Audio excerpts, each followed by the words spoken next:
Headlines change from warnings to orders. Markets wobble, flights reroute, and officials start talking. And let's break down what happens if the United States nukes Russia and how Russia will respond. This is a deterrence breakdown, not a who wins story. A U.S. strike could be limited, aimed at military bases, command links, or missile fields. Or it could be broad, hitting cities and leadership. The scale changes everything you see next, but it does not remove the core problem. Once nuclear weapons are used, leaders shift into seconds and minutes of thinking. They worry about what is inbound, what is still working, and what will be lost if they wait. That is why the idea of a clean decapitation win is unlikely. Both the United States and Russia built forces and procedures to preserve a second strike even under extreme damage. They rely on submarines at sea, mobile launchers, sites, and backup decision channels. Then comes the decision speed trap. Warning data can be incomplete, confusing, or even spoofed. Doctrine is designed around worst-case thinking. In this context, play it safe can mean launching before you lose the ability. Fear does the rest. A leader might get 5 reports from systems, none fully confirmed, and still have to choose. From the ground in the United States, the first signs would not be blasts on your street. You would notice alerts, network overload, false posts online, and a change in official language. Keep that frame. This is about how fast systems react and how ordinary families try to stay steady inside the first shock. And because this is hypothetical, think in ranges, not certainty. Targets, weather, and timing shift outcomes quickly. Nuclear use is not a switch you control. It is an uncontrolled risk. In the first minutes, the most important thing is confirmation. Inside the United States, the priority would be secure communications, continuity procedures, and separating real reports from noise. Officials would try to confirm launch data, assess incoming strikes, and keep command authority intact even if networks are degraded. Inside Russia, the first minutes are a race between warning and verification. Early warning systems feed command centers, but leaders still need to decide whether those inputs represent a limited strike, a full first strike, or a false reading mixed with cyber interference. The pressure is to preserve the ability to respond before it is destroyed. For civilians in America, signals arrive most ordinarily. Phones slow down, texts queue, social platforms flood with screenshots, many wrong. Some TV channels keep broadcasting, some go dark, and apps that depend on live servers time out. You might not know what happened, only that something huge just changed. This is where your moves matter at the household level. You move indoors and away from windows. You keep everyone together, and you pick one room that is simple to manage. You do not drive to somewhere safer based on rumor, because roads and gas stations become chaotic fast. One person checks official alerts on a schedule. Everyone else avoids endless scrolling. If you have a radio, you use it briefly and write down instructions. You conserve phone battery. You keep shoes and keys close. The goal is not to be brave. The goal is to be calm, reduce exposure, and wait for confirmed guidance instead of reacting to panic. The key concept is simple. Russia's deterrent is built on the promise of retaliation even if leadership is disrupted. If that promise fails, deterrence fails, and every future crisis becomes worse. So Russian planning is designed to keep response options alive through redundancy and survivable forces. Retaliation can come from whatever remains functional. Surviving land-based missiles, submarines at sea, and long-range bombers are all part of that picture. There are also pre-planned launch pathways meant to function even under damaged communications. You do not have to believe in any one dramatic system for the conclusion to hold. Both sides try hard to avoid being helpless after being hit. This is why a limited strike can still become broad. Once nuclear use is confirmed, each side fears a second wave that could wipe out remaining forces. That fear pushes leaders toward fast, heavy responses because waiting can feel like losing. At the same time, nobody can fully see the other side's damage or intent, so they assume the worst case. For civilians, even if detonations are far away, the effects show up quickly. Panic movement strains highways. Hospitals shift into emergency posture. Fuel delivery, banking, and basic shipping slow down or stop. You may get conflicting instructions because local authorities are also trying to interpret the situation. Your job is to stay inside a safe structure, quietly limit travel, and treat information as a scarce resource. You do not chase updates every minute. You check, record, and act only on clear instructions. You can't control retaliation planning. You can control your household decisions on the first day. A lot of people have heard the phrase dead hand. In most serious discussions, it is described as perimeter, a Soviet-era effort to ensure a retaliatory strike could still be ordered if normal command links were destroyed. The details are not public, and popular versions often exaggerate what is automatic and what still requires human steps. What matters is the broader risk. Nuclear command and control depends on communications that stay intact under stress. If those links break, leaders can lose the ability to verify information, issue orders, or stand down forces that are already moving. Automation is sometimes added to keep deterrence credible, but automation also increases the danger of acting on partial data. Here is the loop that scares planners. Sensors report a flash, a pressure wave, or a loss of signal. Humans interpret it through the lens of doctrine and fear. Systems posture in response, raising alert levels or dispersing forces. The other side reads that posture as intent and speeds up its own timeline. Even if nobody wants global destruction, the machine can start rolling. Also, remember that leaders train for continuity. There are alternate sites, bunkers, and airborne command posts, but training and reality can diverge under chaos, smoke, and noise.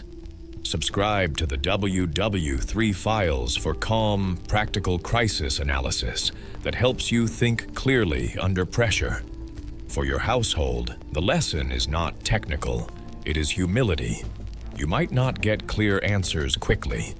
Assume messaging will be delayed and sometimes contradictory. Stay put, keep your plans simple, and do not let uncertainty push you into risky movement.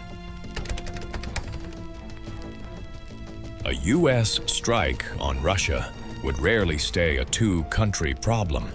The United States operates with allies, bases, and shared warning systems across Europe and beyond. Russia also plans around that network. In a nuclear crisis, geography and partnerships matter as much as missiles. NATO members would face immediate pressure to clarify where they stand and what they are doing. Some would host key aircraft, sensors, or logistics. Some would protect critical undersea cables, ports, and airfields. Russia might treat those nodes as part of the fight, even if the host country did not fire a weapon. That is how chain reactions begin.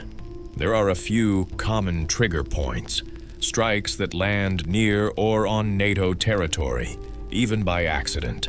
attacks on major bases or command sites that support U.S. forces, cyber spillover that looks like preparation for broader war, such as disruptions to grid control, air traffic systems, or banking links. Each one raises the same question.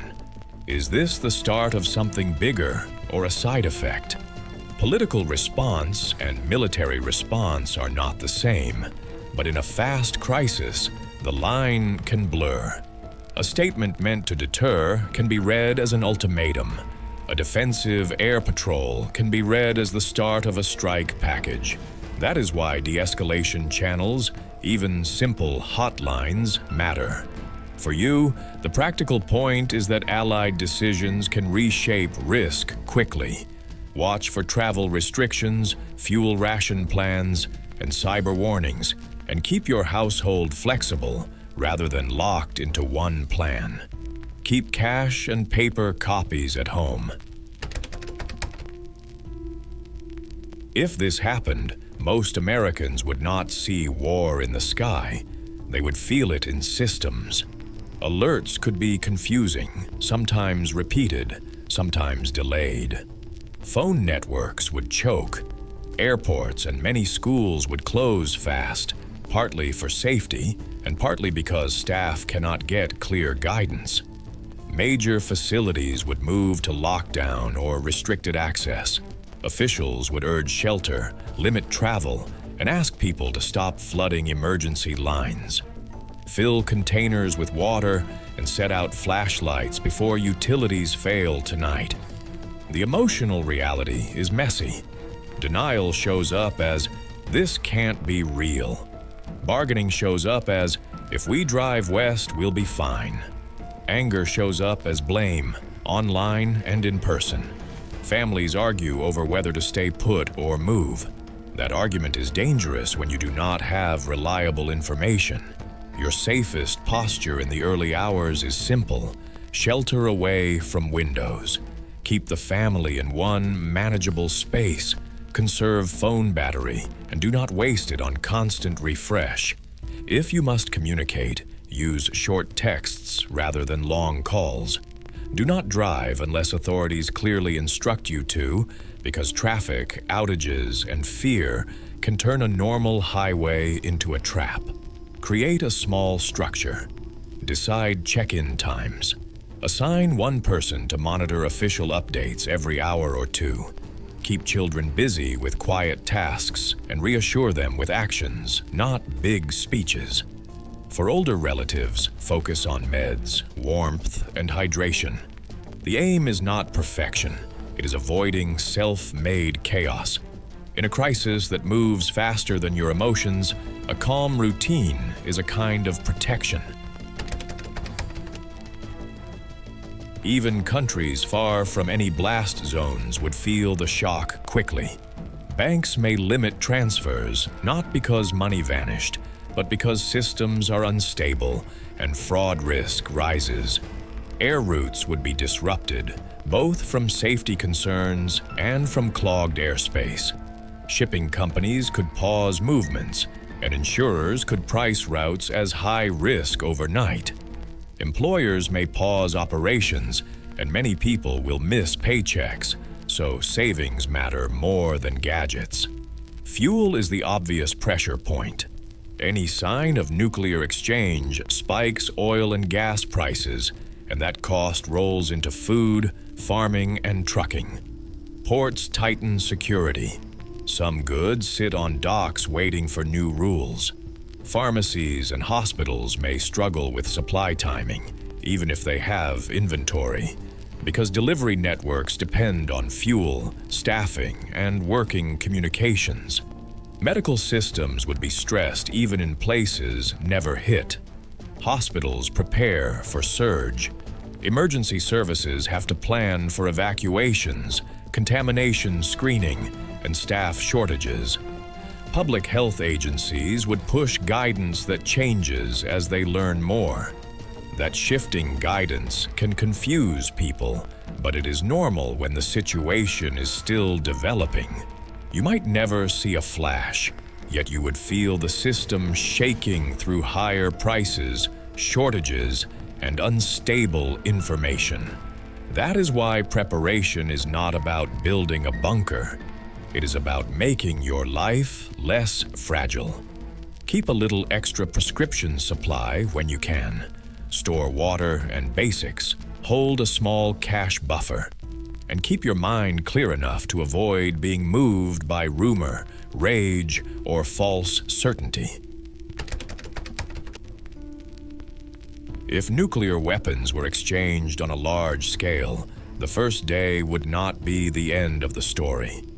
The long tail is where societies either break or adapt. Others would take in displaced families and strain housing, schools, and clinics. Governments would shift laws fast, prioritizing control of movement, fuel, and critical supplies. Health impacts do not end when the smoke clears. People exposed to blast, burns, or radiation would need long-term care. Mental health would also become a quiet crisis because grief, fear, and uncertainty do not resolve on a schedule. Children would carry the shock differently from adults. Many will cope, but many will struggle. There is also a risk to food systems. Large fires can loft smoke and soot, and that can change sunlight, temperatures, and growing seasons.